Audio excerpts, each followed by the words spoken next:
4.25 ارب لوگ آپ کی دعوت و تبلیغ کے منتظر ہیں کہ کہاں سے آئیں گے یہ اہل توحید، کہاں سے آئیں گے اہل قرآن، کہاں سے آئیں گے اہل ایمان، کہاں سے رسول اللہ کا اسوہ لے کے آئیں گے؟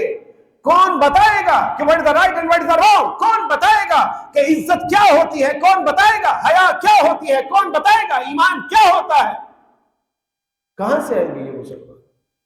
لیکن ہمیں تو اپنے ممبر و محراب سے ہی کفر کے فتوے لگانے سے فرصت ملے تو لوگوں کو ایمان کی دعوت دے۔ 4.25 ارب لوگ they are waiting for you، تمہارا انتظار کر رہے ہیں کہ کہاں سے آتے ہیں مسلمان۔ سیالکوٹ میں ایک بچے نے اسلام قبول کیا، اور اسلام قبول کرنے کے بعد اس نے مجھ سے شکایت کی کہ عبد الوارث بھائی آپ نے ہم تک پہنچنے میں اتنی دیر کر دی کہ میری 2 نسلیں جہنم میں جا چکی۔